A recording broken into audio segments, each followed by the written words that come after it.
আসসালামু আলাইকুম। লাইভে চলে আসলাম। রুই মাছ এবং ঘাস ফড়িং মোটামুটি গুরুত্বপূর্ণ একটা অধ্যায়ের হাইড্রো অংশটা আমরা আগে কভার করেছি। এখন তোমার ঘাস ফড়িং এবং রুই মাছ যে পোর্শনটা আছে এটা নিয়ে আমরা একটা ক্লাসে চলে এসেছি। যারা যারা এই মুহূর্তে আমার সাথে লাইভে আছো তোমরা একটু কাইন্ডলি কমেন্ট করে জানাবে যে কথা ক্লিয়ারলি শোনা যাচ্ছে কিনা এবং বোর্ডের লেখা তোমরা ক্লিয়ারলি দেখতে পাচ্ছ কিনা। একটু আমরা শুরু করে দেই। প্রথমে রুই মাছ তো তোমরা পড়েছো, ডিটেলসও মোটামুটি জানো, বাট রুই মাছের যে সেগমেন্টগুলো আমরা ক্লাসে ফোকাস করেছি ওইগুলাই একটু তোমাকে একটু কনসাইজ ওয়েতে বলে দেই। যে ফার্স্টে তোমার বইয়ে লেখা আছে যে মেজর কার্প কারা। এই মেজর কার্পের ভিতরে তিনটা হলো আমাদের বাংলাদেশে স্পেশালি পাওয়া যায়। এই তিনটা তোমাকে একটু আলাদাভাবে জানতে হবে। একটা হলো রুই, একটা কাতলা, একটা মৃগেল। এদেরকে বলা হয় মেজর কার্প। ভাইয়া মেজর কার্প আসলে কারা? যাদের তোমার মোটামুটি 1.5 কেজি প্লাস, যারা কত 1.5 কেজি প্লাস এবং যাদের দৈর্ঘ্য 100 সেন্টিমিটার থেকে বেশি তাদেরকে মোটামুটি বলা হয় মেজর কার্প। তো তোমার জানতে হবে যে বাংলাদেশে মেজর কার্প কোনটা। ভাইয়া রুই, কাতলা এবং মৃগেল। কি বলেছি? রুই, কাতলা, মৃগেল। এরপর দেখো নিচে একটু লেখা আছে যে বৃদ্ধির এখানে বোঝার বিষয় আছে একটু। সেটা হলো এই দৈর্ঘ্যটা তোমার লাগবে 700 থেকে 800 গ্রাম। মানে স্বাভাবিক নদীতে যদি তুমি এই মাছটা চাষ করো তাহলে এটা 700 থেকে 800 গ্রাম হয়। বাট যদি এটা তুমি হালদা নদীতে করো, কোথায়? হালদা নদীতে করো, তাহলে এর বৃদ্ধিটা বেশি হয়, কারণ ওটা স্রোতস্বিনী নদী। তাহলে স্রোত থাকার কারণে ওখানে হবে 2 থেকে 2.5 কেজি। তাহলে তোমরা একটু আমাকে কষ্ট করে কমেন্ট করে বলবে যে বুঝছো কিনা এটা, যে স্বাভাবিকভাবে খামারে চাষ করলে ওজন কতটুক হয় এবং হালদা নদীতে কতটুকু হয়। এটা কিন্তু একটা বেসিক ডিফারেন্স আছে।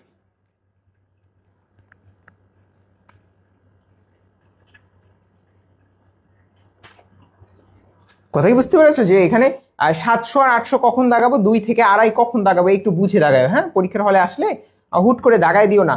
700 থেকে 800 দাগাবা স্বাভাবিকভাবে খামারে যেটা চাষ করা হচ্ছে। বাট তোমাকে যদি বলে হালদা নদী তাহলে কিন্তু 2 থেকে 2.5 দাগাতে হবে।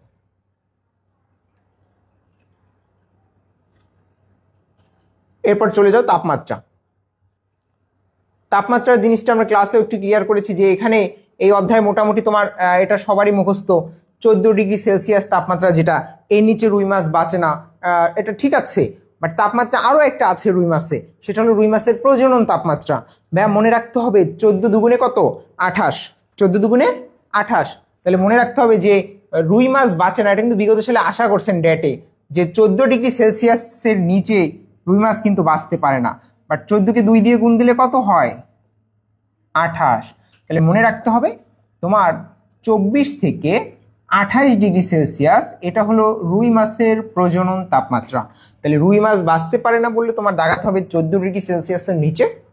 বাট যদি বলে কত তাপমাত্রা, প্রজনন তাপমাত্রা যদি চায় রুই মাছের, তাহলে মনে রাখতে হবে ভাই 14 দুগুণে 28, 24 থেকে 28।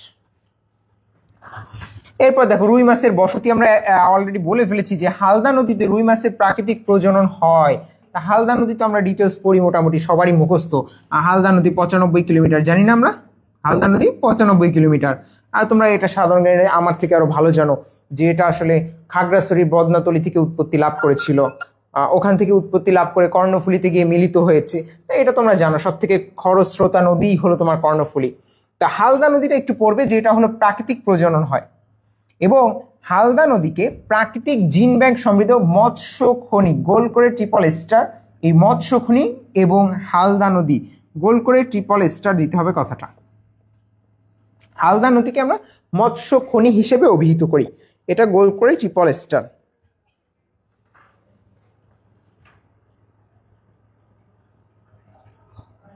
এরপরে দেখো নিচে কিছু কোর্সেন দেওয়া আছে। কোর্সেন নিয়ে আজকেও অফলাইনে অনেক কথা হয়েছে। যে আমি বলেছি যে অবশ্যই তোমরা একটা অধ্যায় পড়তেছো, ঠিক আছে, বাট ওই অধ্যায়ের কোর্সেন সলভ না করে তুমি নিজের ল্যাকিংস কখনোই বুঝতে পারবে না। তুমি শুধুমাত্র বই পড়তেছো, বই পড়লে তো বোঝা সম্ভব না যে আসলে তোমার ল্যাকিংস কোথায়।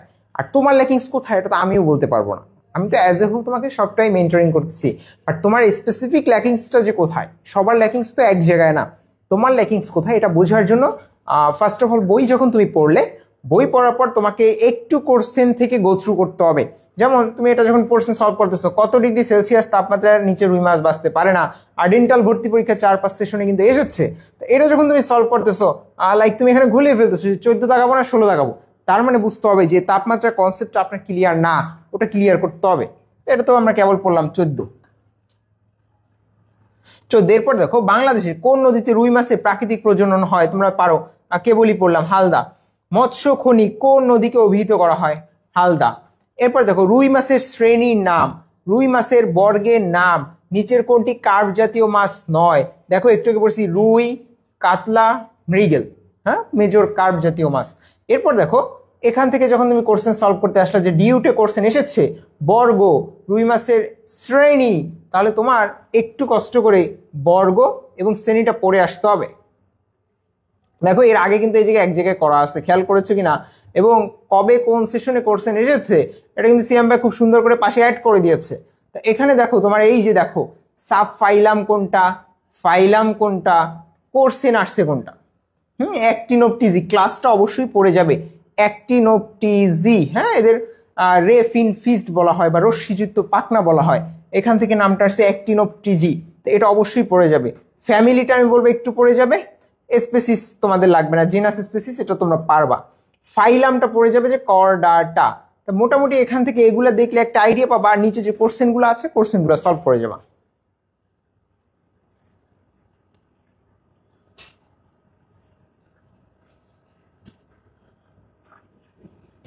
বাহ্যিক গঠন, তোমরা একটু আমাকে একটু কমেন্ট করে যারা লাইভে আছে আমাকে একটু বলতে হবে, বলতো যে স্বাভাবিকভাবে খামারে যে রুই মাছ চাষ করা হচ্ছে এই রুই মাছের ওজন কতটুকু হয়?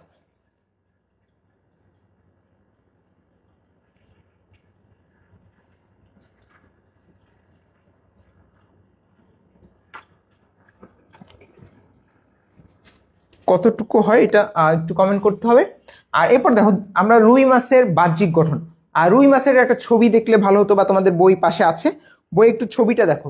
রুই মাছের যে বাহ্যিক গঠনটা আছে, হ্যাঁ এটা 3টা অংশ ছিল, মাথা, দেহকাণ্ড, লেজ। মাথা থেকে আমরা বলেছি কনসাইজ ওয়েতে যদি পড়ো, মাথা থেকে কি পড়তে হবে, ম্যাক্সিলারি বারবেল আছে 1 জোড়া, কানকো দ্বারা ফুলকা প্রকোষ্ঠ ঢাকা থাকে, এবং ফুলকার পাশে একটা ছিদ্র আছে অর্ধচন্দ্রাকৃতি, যেটা ব্রঙ্কিওস্টিকাল পর্দা দ্বারা ঢাকা থাকে। তাহলে 3টা লাইন পড়লে কিন্তু আমার মাথা পড়া শেষ। এরপর আসি দেহকাণ্ড, মাঝের অংশ। দেহকাণ্ড থেকে দেখো তোমার এখানে 3টা ছিদ্র থাকে, যার প্রথমটাকে বলা হচ্ছে পায়ু ছিদ্র, পরেরটাকে বলা হচ্ছে জনন ছিদ্র, পরেরটাকে রেচন ছিদ্র। তাহলে মনে রাখতে হবে পাঁজর, কি দিয়ে মনে রাখবো, পাঁজর, পায়ু ছিদ্র, জনন ছিদ্র আর রেচন ছিদ্র। এই 3টা পড়লে তুমি ছিদ্রটা সিকোয়েন্সিয়ালি মনে রাখতে পারবে। এবং ম্যাটেও কোশ্চেন আসে, দেখো ডিইউতেও কোশ্চেন এসেছে যে পাকনা থেকে, বক্ষ পাকনা থেকে। তাহলে আজকে ক্লাসে বলেছি যে পাকনা থেকে কিন্তু কোশ্চেন আসবে।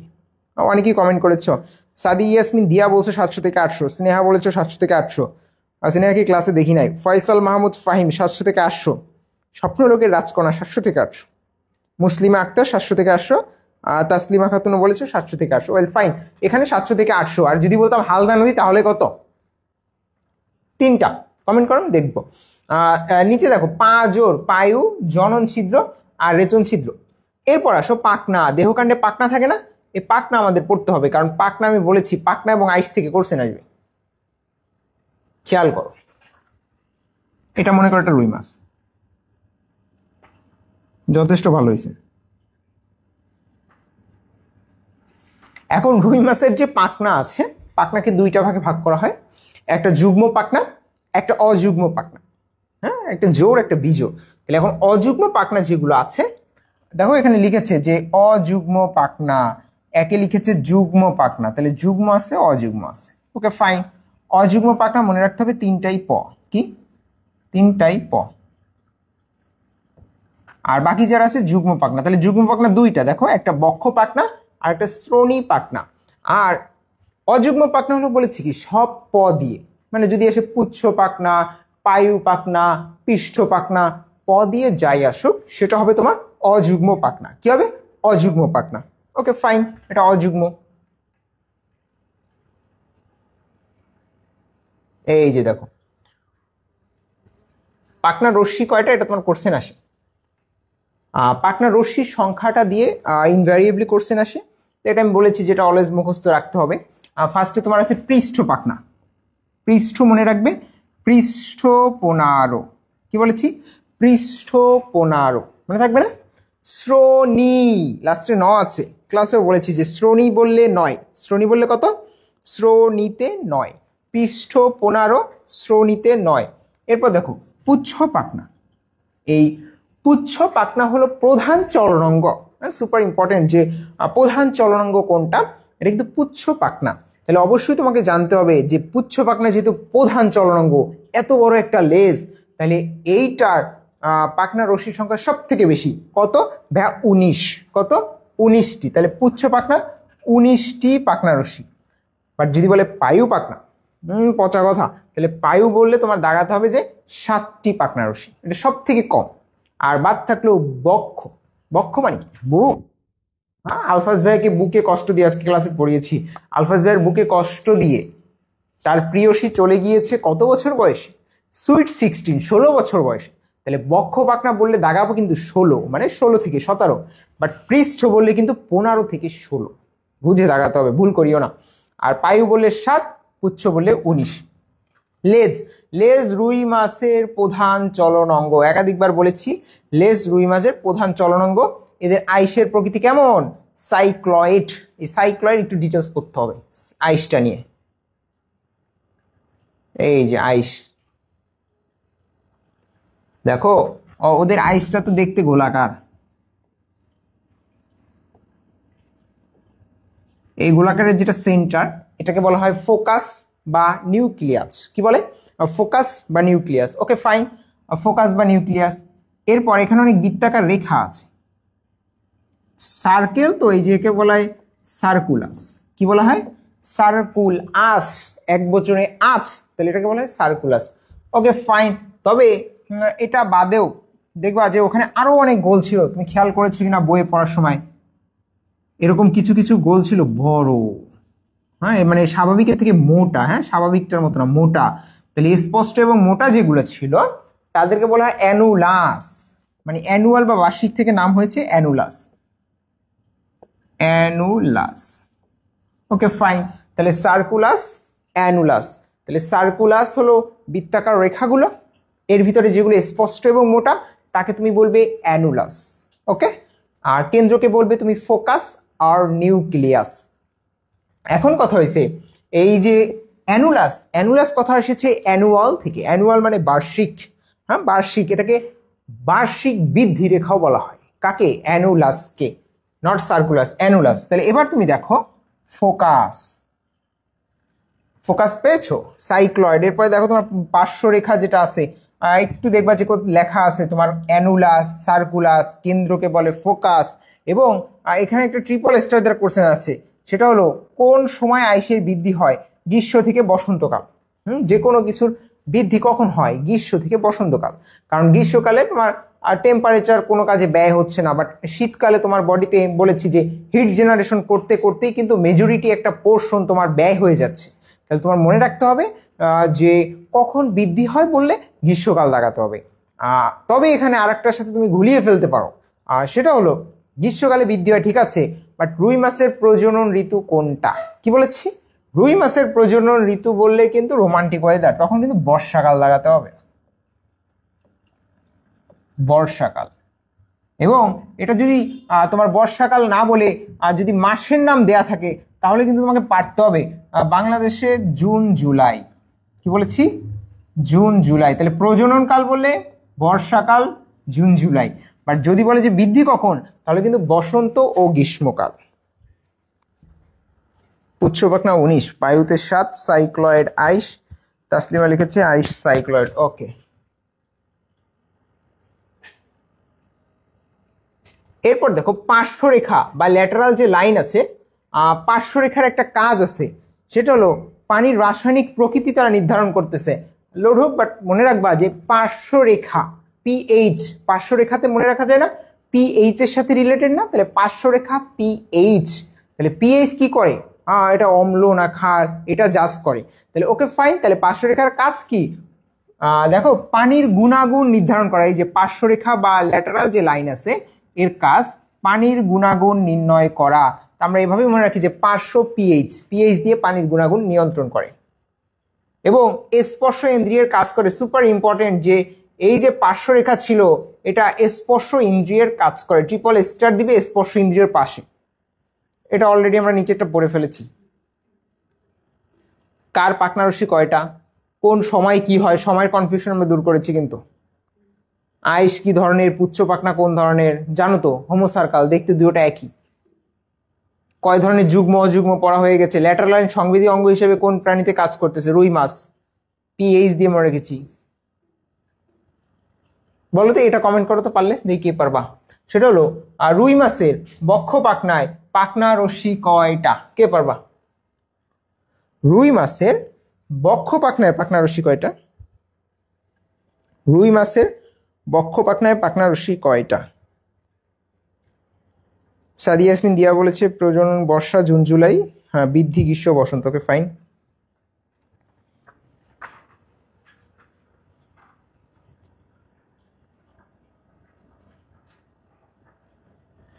আর নেক্সট কোশ্চেন করবা, এটা অ্যান্সার দিবা। রুই মাছের প্রধান চলনাঙ্গ কোনটা? এটা অনেকে পারবে না। রুই মাছের প্রধান চলনাঙ্গ কোনটা? রুই মাছের প্রধান চলনাঙ্গ কোনটা? ম্যাক্সিলারি বারবেল কোথায় থাকে? এটাও পড়িয়েছি ফার্স্টে, বাহ্যিক গঠন শুরুই করেছিলাম ম্যাক্সিলারি বারবেল দিয়ে।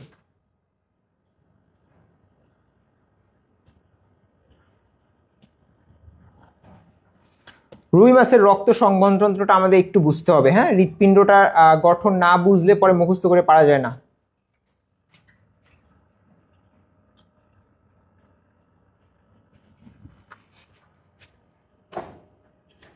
একটু সাদা পেজে তোমাদের এটা বুঝাই দিই, তারপরে তুমি নিজ দায়িত্বে এটা পড়তে পারবা। দেখো, রুই মাছের হৃৎপিণ্ডটা যদি তুমি একটু বুঝতে চাও, হ্যাঁ এটা কোশ্চেন যদি সব তুমি অ্যান্সার করতে চাও, তাহলে তোমার আগে একটু কনসেপ্টটা মাথায় ঢুকাতে হবে। দেখো, রুই মাছ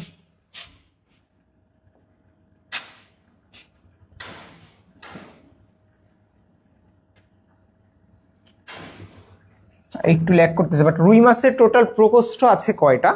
আমরা ছবি আঁকার সময় যে চারটা দেখি না, আসলে চারটা কিন্তু রুই মাছের প্রকোষ্ঠ না। আর রুই মাছের প্রকোষ্ঠ কিন্তু দুইটা। কয়টা? দুইটা। এটা আমার ক্লাসে এভাবে মনে রাখা হয় যে 1 2 3, মানে রুই মাছ হলো এক বর্তি হার্ট। কি বলা হয়? রুই মাছ সিঙ্গেল সার্কিট, রক্তের ফ্লো এক ডিরেকশনে, তো এটাকে বলা হয় সিঙ্গেল সার্কিট হার্ট, তাই না? আর 1 2 3 দুই দিয়ে মনে রাখা হয় রুই মাছের হৃৎপিণ্ড 2 প্রকোষ্ঠ বিশিষ্ট। কয় প্রকোষ্ঠ? 2 প্রকোষ্ঠ বিশিষ্ট। 3 দিয়ে মনে রাখা হয় কপাটিকা 3টি। তাহলে একবর্তী হার্ট, 2 প্রকোষ্ঠ বিশিষ্ট, 3টি কপাটিকা বিশিষ্ট। তাহলে 1 2 3 মনে থাকবে। রাইসা লিখেছে পুচ্ছ পাখনা, দেবনাথ পুচ্ছ পাখনা, দিয়া পুচ্ছ পাখনা, স্বপ্নলোকের রাজকন্যা পুচ্ছ পাখনা, অনিন্দিতা বলেছে পুচ্ছ পাখনা। ওকে, সাগরিকা রয় পুচ্ছ পাখনা। হ্যাঁ, প্রধান চলনাঙ্গ পুচ্ছ পাখনা। আর পুচ্ছ পাখনায় পাখনা রশ্মি কয়টা বলেছি? সব থেকে বেশি সংখ্যাটা কত বলো তো? এবার দেখো, রুই মাছের 4টা প্রকোষ্ঠ। কয়টা? মানে ছবি আঁকলে মনে হয় 4টা, বাট অ্যাকচুয়াল প্রকোষ্ঠ কয়টা? 2টা। এখন ফার্স্ট অফ অল উপরে একটা আছে, যদি এটা দেখে মনে হচ্ছে না হৃৎপিণ্ড, বাট সিম্পলিফাইড যদি হয়, এটা হলো সাইনাস ভেনোসাস। সাইনাস ভেনোসাস থেকে রক্ত যাচ্ছে অ্যাট্রিয়ামে, অ্যাট্রিয়াম থেকে যাচ্ছে ভেন্ট্রিকলে, ভেন্ট্রিকল থেকে যাচ্ছে ভালভাস আর্টারিওসাসে। তাহলে এটা হলো সিকোয়েন্স। এই সিকোয়েন্সই আলটিমেট আমাদের ব্লাড ফ্লো হয়। এখন কথা হচ্ছে, ব্লাড যখন ফ্লো হচ্ছে একদিকেই যাচ্ছে, হ্যাঁ নিচ থেকে উপরের দিকে যাচ্ছে, তো এটাকে বলে সিঙ্গেল সার্কিট হার্ট বা এক চক্রী হৃৎপিণ্ড। Okay fine. এবং এর ভিতরে যে ব্লাড আছে সবটাই কিন্তু কার্বন ডাই অক্সাইড সমৃদ্ধ রক্ত। কি সমৃদ্ধ? Carbon die oxide. Carbon die oxide পরিবহন করা আসলে কার কাজ? ধমনী নাকি শিরা? অবভিয়াসলি শিরা। তাহলে শিরাকে আমরা ইংরেজিতে কি বলে আখ্যায়িত করি? ভেইন। এই জন্য রুই মাছের হৃৎপিণ্ডকে বলা হয় কিন্তু ভেনাস হার্ট। কি বলা হয়? Venous heart. আবার এক ডিরেকশনে রক্ত ফ্লো করতেছে, এটাকে বলা হয় সিঙ্গেল সার্কিট হার্ট। তাহলে দুইটা ইম্পর্টেন্ট কথা, যে একটা হলো সিঙ্গেল সার্কিট হার্ট, একটা হলো venous heart. Okay fine, but এখান থেকে মেডিকেলের যে কোশ্চেনটা এসেছে এবং দেখা দেখে তুমি পাজলড হয়ে যাবে, সেটা হলো নিচে ছিল সাইনাস ভেনোসাস আর লাস্টে ছিল বালবাস আর্টারিওসাস। দুইটার একটাও কিন্তু আমাদের হৃৎপিণ্ডের অংশ না। কি বললাম? দুইটার একটাও হৃৎপিণ্ডের অংশ না, কারণ এই সাইনাস ভেনোসাস আর নাম শুনলে বোঝা যায় সাইনাস ভেনোসাস, ভেনো মানে ভেইন, তার মানে শিরার সাথে রিলেটেড, এবং শিরা যখন বড় হয় আমরা তাকে বলি সাইনাস। তাহলে সাইনাস ভেনোসাস এটা কিন্তু হৃৎপিণ্ডের অংশ না। ভালভাস আর্টারিওসাস নামে কি আছে? আর্টারি আছে, ধমনী আছে। ওকে ফাইন, তাহলে ওটা কি হৃৎপিণ্ডের অংশ হবে না, ওটা ধমনী তন্ত্রের দিকে চলে যাবে। তাহলে তোমার মনে রাখতে হবে ভালভাস আর্টারিওসাস এটাও হৃৎপিণ্ডের অংশ না, সাইনাস ভেনোসাস এটাও হৃৎপিণ্ডের অংশ না, ওটা আর্টারি এটা ভেইন। ওকে 19টি রুহি বলেছে, 19টি অনিন্দিতা বলেছে 19টি, জ্যোতি বিশ্বাস ফার্স্ট কমেন্ট 19টি। ওকে ফাইন 19টি। পুচ্ছ পাখনায় পাখনারসি সব থেকে বেশি থাকে 19টি। তাহলে রক্তের ডিরেকশন বা ফ্লোটা আমরা বুঝলাম, এবং এগুলোই তোমার নিচে লেখা আছে যে আসলে কে কার্বন ডাই অক্সাইড নিচ্ছে, কে অক্সিজেন নিচ্ছে, এটাই নিচে ডিটেলস লেখা আছে।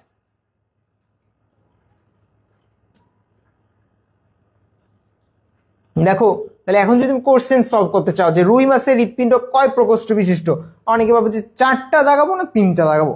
অপশন কিন্তু 4টাও না 3টাও না, বলেছি 1 2 3, 1 বর্তি, 2 প্রকোষ্ঠ, 3 কপাটিকা। তাহলে তোমার যখন আসবে যে রুই মাছ কয় প্রকোষ্ঠ বিশিষ্ট, আর তোমার অ্যান্সার দেখাতে হবে 2 প্রকোষ্ঠ বিশিষ্ট। বুঝেছ?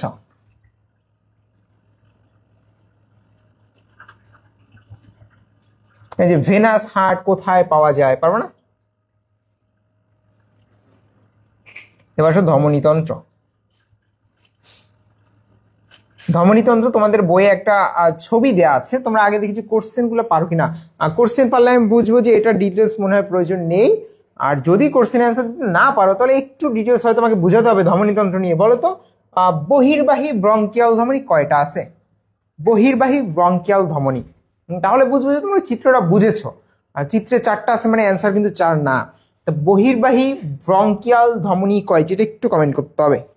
বহির্বাহী ব্রঙ্কিয়াল ধমনী, আমি দেখবো কমেন্ট এটা, যে বহির্বাহী ব্রঙ্কিয়াল ধমনী কয়টি আছে। বহির্বাহী ব্রঙ্কিয়াল ধমনী কয়টি?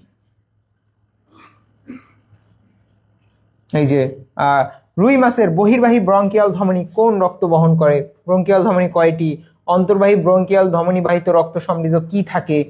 এগুলো তোমার যদি বুঝে থাকো তো ভালো, ওকে ফাইন, না বুঝলে একটু বলতে হবে। ক্লাসে বুঝিয়েছি, যারা ক্লাসে ছিলা ছবি এঁকে নিয়ে গেছো দেখলাম অনেকে, তা ওটা সিম্পলিফাইড ভাবেই পড়তে হবে, তোমার বই একটু কমপ্লিকেটেড আছে কিন্তু।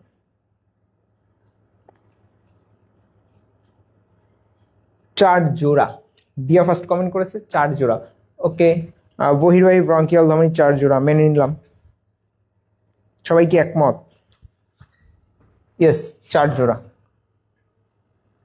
তো আমি একটু তোমাকে বুঝিয়ে দিই, তাহলে এই কোশ্চেনগুলো তুমি সলভ করতে পারো। এই যে ডরসাল অ্যাওয়ার্ডটা, ডরসাল অ্যাওয়ার্ডটা কোথা থেকে আসলো, কিভাবে আসলো, এই জায়গায় দেখো ফাঁকা জায়গায় আমি তোমাকে একটু বুঝিয়ে দিই সংক্ষেপে। দেখো অন্তর্বাহী বহির্বাহী যাই বলো না কেন, এটা যদি তোমার হার্ট হয়, তোমার হার্ট না, এটা রুই মাছের হার্ট। Okay fine. এখন রুই মাছের হার্ট যদি বলি 1 2 3 সিঙ্গেল সার্কিট হার্ট, 2টা প্রকোষ্ঠ বিশিষ্ট, 3টা কপাটিকা আছে, এটা তো বুঝেছি। বাট এখন এই যে তোমার রুই মাছের হার্ট, রুই মাছে হার্ট অক্সিজেনেটেড ব্লাড ক্যারি করে আর নাকি কার্বন ডাই অক্সাইড সমৃদ্ধ রক্ত ক্যারি করে? তো আমরা জানি যে অবশ্যই এটা কার্বন ডাই অক্সাইড সমৃদ্ধ। কি সমৃদ্ধ? কার্বন ডাই অক্সাইড, টোটালটাই কার্বন ডাই অক্সাইড সমৃদ্ধ রক্ত। এখন কথা হচ্ছে কার্বন ডাই অক্সাইড সমৃদ্ধ রক্ত যেহেতু বহন করতেছে, তো একে আমরা বলেছি ভেনাস হার্ট, কারণ ভেইন কার্বন ডাই অক্সাইড সমৃদ্ধ রক্ত বহন করে। এখন তোমার মাথায় কি চিন্তা আসতেছে না যে আসলে বডির জন্য তো আমার অক্সিজেনেটেড ব্লাড লাগবে, এই অক্সিজেনেটেড ব্লাডটা, অক্সিজেনেশনটা কোথায় হচ্ছে? হার্টে যদি সব কার্বন ডাই অক্সাইডই থাকে তাহলে অক্সিজেনেশন কোথায় হয়? এটা হয় হলো ফুলকায়। কোথায়? ফুলকায়। ওকে ফাইন, তাহলে আমার ফুলকা পর্যন্ত এটা যদি ফুলকা হয়, 4 জোড়া ফুলকা আছে, হ্যাঁ, এই যে এটা যদি মনে করো 4 জোড়া ফুলকা হয়, তাহলে আমার ফুলকা পর্যন্ত তো রক্ত নিয়ে যেতে হবে।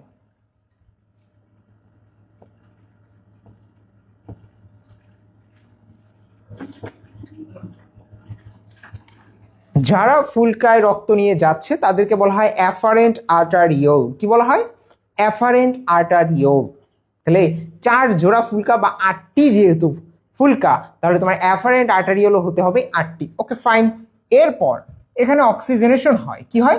মনে করো এটা অক্সিজেনেশন, ফুলকায় অক্সিজেনেশন হয়েছে O2, সবগুলোর ভিতরে O2 আছে, বুঝে নাও। অক্সিজেনেশন হলো। এরপর এই অক্সিজেনেটেড ব্লাড তোমাকে নিয়ে যেতে হবে। অক্সিজেনেটেড ব্লাড আমার বডিতে পরিবহন করতে হবে না? যারা পরিবহন করতেছে তাদেরকে বলা হয় বহির্বাহী ব্রঙ্কিয়াল ধমনী। কি বলেছি? বহির্বাহী ব্রঙ্কিয়াল ধমনী। ফাইন। বহির্বাহী ব্রঙ্কিয়াল ধমনীও কিন্তু 8 জোড়া, যেটা কোশ্চেন ছিল উপরে।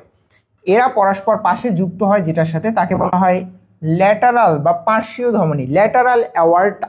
কার সাথে? ল্যাটারাল অ্যাওয়ার্টার সাথে। এই তোমার 2টা ল্যাটারাল অ্যাওয়ার্টা মনে করো 2 সাইড থেকে আসলো, এবং 2টা ল্যাটারাল অ্যাওয়ার্টা যুক্ত হয়ে নিচে যেটা তৈরি করলো এটাকে বলা হয় ডরসাল অ্যাওয়ার্টা। এবং এটাই আমাদের জন্য ইম্পর্টেন্ট যে ডরসাল অ্যাওয়ার্টার কি কি ব্রাঞ্চ আছে, আর ডরসাল অ্যাওয়ার্টার যে ব্রাঞ্চ আছে এগুলো থেকে কোশ্চেন এসেছে, একাধিকবার এসেছে। তুমি যদি দেখো নেক্সট পেজ, ডরসাল অ্যাওয়ার্টার ব্রাঞ্চ কি কি আছে, এই যে দেখো ডরসাল অ্যাওয়ার্টার শাখা, সুপার সুপার সুপার ইম্পর্টেন্ট। এখান থেকে বারবার কোশ্চেন আসছে, দেখো লাল লাল হয়ে গেছে, ভার্সিটি, ম্যাট, ড্যাট সবকিছু দিয়ে। Subclavian, coeliaco mesenteric, parietal, renal, iliac, পুচ্ছ, কর্ডাল। তাহলে তোমার ধমনীর নাম পড়তে হবে, এদের সাপ্লাই এরিয়া, কোন রিজিয়নে এরা ব্লাড সাপ্লাই দিচ্ছে এটা তোমাকে জানতে হবে। তাহলে দেখো এগুলো কিন্তু একটু যদি তুমি টেকনিক্যাল ওয়েতে নামটা বুঝে পড়ো। ফার্স্ট অফ অল সাবক্লাভিয়ান, ক্লাভিকলের নিচে, এখানে মনে হয় অনেকগুলো বোনস আছে, যাই হোক এখানে হলো ক্লাভিকল, ক্লাভিকলের নিচে সাবক্লাভিয়ান। তাহলে বক্ষ রিজিয়নে সাপ্লাই দিচ্ছে হলো এ subclavian. Okay fine. Coeliaco mesenteric, enteron, enteron মানে হলো অন্ত্র, তাহলে মেজ এন্টারিক এন্টেরন বা অন্ত্র। অন্ত্র বলতে এখানে পাকস্থলী, অন্ত্র, যকৃৎ। দেখো পাকস্থলী, অন্ত্র, যকৃৎ, অগ্নাশয়, মলাশয়, পৌষ্টিক নালী, বায়ুথলি, এইসব জায়গায় বলা হয় মেজ এন্টারিক। এরপর প্যারাইটাল, মনে রাখবে প্যারাইটাল প্রাচীরে সাপ্লাই দেয়। কি বলেছি? প্যারাইটাল প্রাচীরে সাপ্লাই দেয়। রেনাল বৃক্কে দেয়, এটা পারবে। ইলিয়াক ধমনী, তোমরা জানো না এই আইলিয়াম, তোমরা শ্রোণী অস্থিচক্রে পড়েছো, Ilium ischium pubis, iliac crest থাকে, ওই আইলিয়াক থেকে এসেছে। আইলিয়াক ধমনী হলো শ্রোণী অঞ্চলে দেয়। কর্ডাল ধমনী, কর্ড মানে লেজ, রজ্জু, তাহলে পুচ্ছ, তাহলে লেজ বা পুচ্ছ পাখনায় সাপ্লাই দেয় কে? কর্ডাল ধমনী। তাহলে ডরসাল অ্যাওয়ার্টার ব্রাঞ্চগুলো কিন্তু সুপার সুপার ইম্পর্টেন্ট, যে কোনো সময় চোখে পড়লে কিন্তু কোশ্চেন চলে আসবে।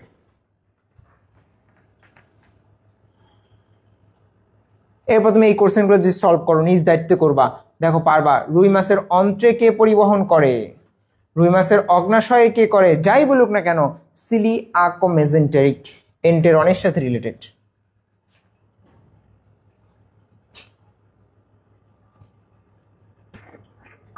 এটা অ্যান্সার করো তো। রুই মাছের শ্রোণী পাখনায় কে রক্ত নিয়ে যায় কোন ধমনী? রুই মাছের শ্রোণী পাখনায় রক্ত নিয়ে যায় কোন ধমনী? এটা কমেন্ট করো। রুই মাছের শ্রোণী পাখনায় রক্ত নিয়ে যায় বা পরিবহন করে কোন ধমনী? এটা কমেন্ট করো।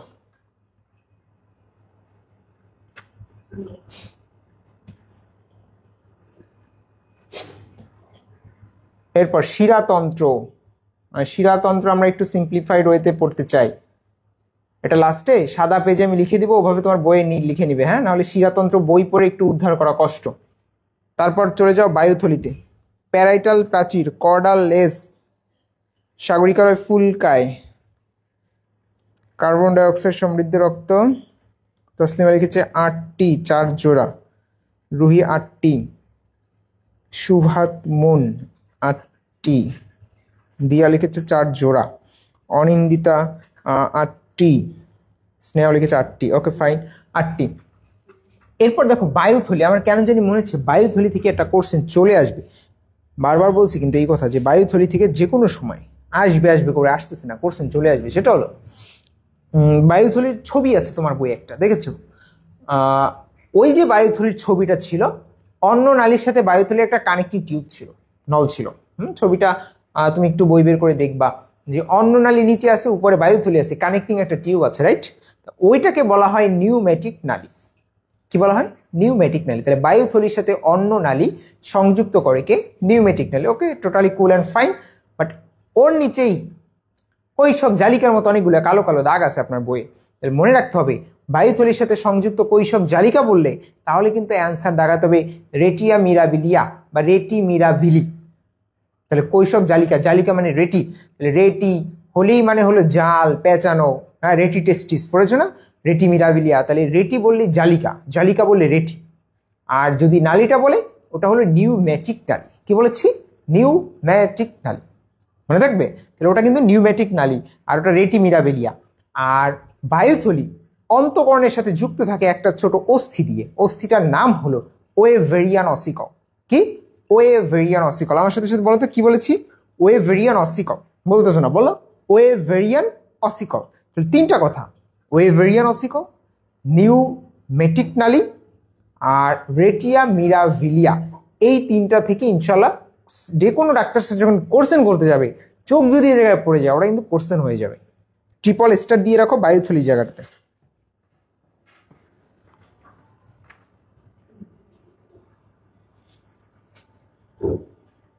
রুই মাছের বায়ুথলিকে ফাইসোস্টোমাস, স্টোমা মানে মুখ থেকে আসছে, একটা ছিদ্র ছিদ্র আছে তাই এটা ফাইসোস্টোমাস বলা হয়। এরপরে নিচে চলে যাও গ্যাস। আচ্ছা, এখানে কোন কোন গ্যাস থাকে? কার্বন ডাইঅক্সাইড, অক্সিজেন এবং নাইট্রোজেন, তিনটা থাকতেছে। তাহলে গ্যাসের নাম পড়বে। বায়ুথলির কাজ, এটা বলেছি যে সামহাও যদি ওখান থেকে বায়ুথলির ওই তিনটা থেকে কোশ্চেন না হয় তাহলে কাজ থেকে কোশ্চেন হবে।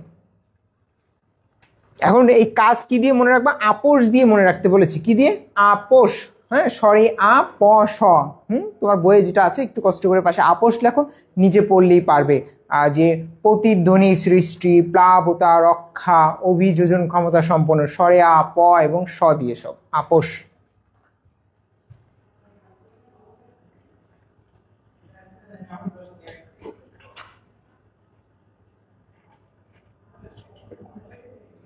এটা অ্যান্সার দাও। নিউমেটিক নালী অন্তঃকর্ণের সাথে কোন অংশের সাথে যুক্ত? নিউমেটিক নালী অন্তঃকর্ণের কোন অংশের সাথে যুক্ত? অপশনে আছে ওয়েভেরিয়ান অসিকল, লালা গ্রন্থি, ব্রঙ্কিয়াল আর্চ, রেটিয়া মিরাভিলিয়া। এটা অ্যান্সার দাও তো।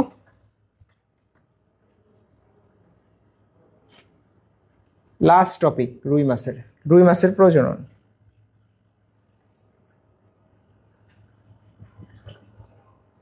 ওয়েভেরিয়ান অসিকল। তাসলিমা লিখেছে রিটি মিরাবিলিয়া না, ওয়েভেরিয়ান অসিকল, ভুল লিখেছ। স্বপ্নলোকের রাজকন্যা, ওয়েভেরিয়ান অসিকল। Okay fine. এরপরে যে প্রজনন, আর এটা আমি অলরেডি পড়িয়েছি যে এখানে মাস নিয়ে একটু সমস্যা আছে। রুই মাছের প্রজনন তাপমাত্রা কত? বলো তো রুই মাছের প্রজনন তাপমাত্রা কত? পারবা? রুই মাছের প্রজনন তাপমাত্রা কত?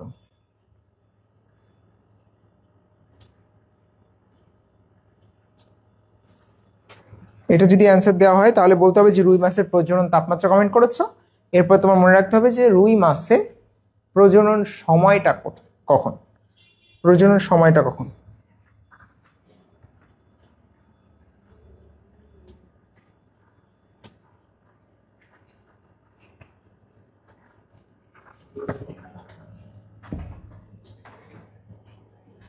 রুই মাছের প্রজনন তাপমাত্রা এবং প্রজনন সময় দুইটা কমেন্ট করতে হবে। অলরেডি পড়িয়ে ফেলেছি এটা। হ্যাঁ, প্রজননে অনেক কিছু আগে পড়িয়ে ফেলেছি।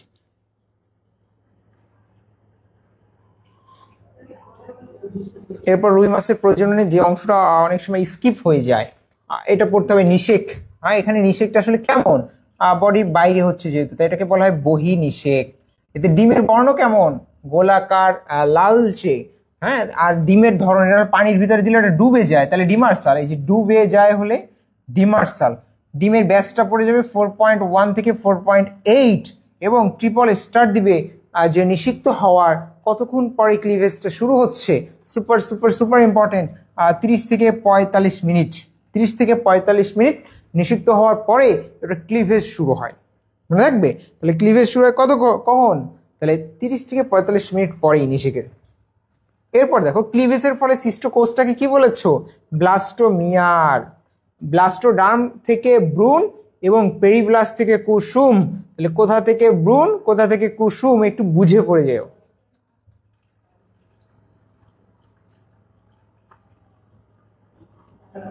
এরপরে তুমি কোশ্চেনে অ্যান্সার দিবে রুই মাছের ক্লিভেজ কোন ধরনের, দেখি কে পারো।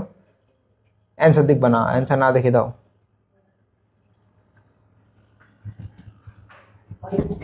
রুই লিখছে 24 থেকে 28, প্রজনন জুন জুলাই মাস। হ্যাঁ ঠিক আছে, একবারে দেখেছো। দিয়া বলেছে 24 থেকে 28 বর্ষাকাল। Okay fine.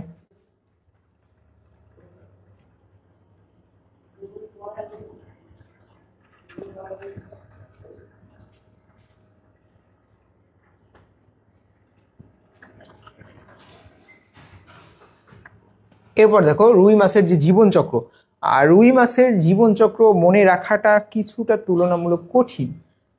তা আমি ক্লাসে একটা বক্স করে দিয়েছি, তোমরা বক্সটা একটু ফলো করলে ইজি হবে। দেখো আমি বক্সটার সিম্পলিফাইড ওয়েটা বলে দেই। সেটা হলো রেণুপোনা কখন 72 ঘন্টা সময় বা 3 দিন। রেণুপোনা কখন বলবা, প্রথম 3 দিন বা 72 ঘন্টা। এরপর দেখো ধানীপোনা 8 দিন, 3 থেকে 8 দিন। এরপর দেখো আঙ্গুলিপোনা 30 দিন। মানে কি, মানে পরপর গেছে কিন্তু 3 থেকে 8, 8 থেকে 30। আর লাস্ট হলো ব্রুড মাস, 30 দিন প্লাস যদি হয়ে যায় 30 দিন পর, তাহলে এটাকে বলবো ব্রুড মাস। হ্যাঁ, তাহলে তোমার একটু কষ্ট করে এটা একসাথে পড়তে হবে, নাহলে বইয়ে হ্যাপাজার্ড আছে, তো ওভাবে পড়ে আসলে মনে রাখা যাবে না। রেণু, ধানী, আঙ্গুলি, ব্রুড মাস।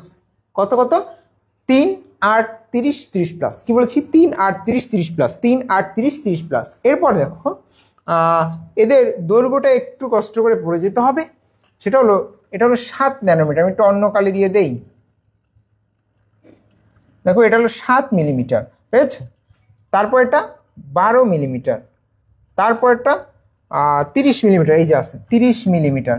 তাহলে 7, 12, 30 মনে থাকবে, 7, 12, 30। আর সময়কাল 3, 8, 30, 30 প্লাস।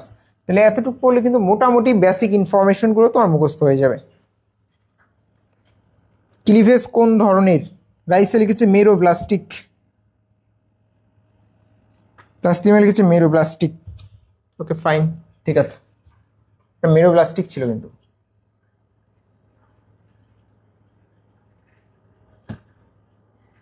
এই যে দেখো, এবার কমেন্ট করো নিচের কোনটি রুই মাছের রেণু পোনার দৈর্ঘ্য। অপশনে কিন্তু 7 নাই, 7 সামথিং আছে, তাই সামথিং থাকলে দাগাবা।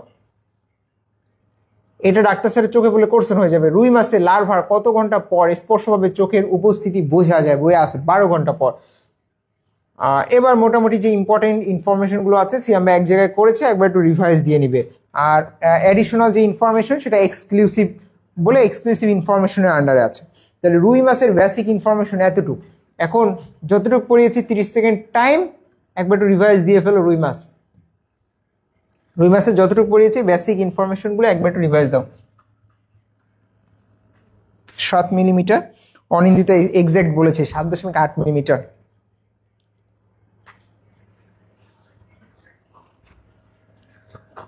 সাত 7.8 মিলিমিটার। Okay fine.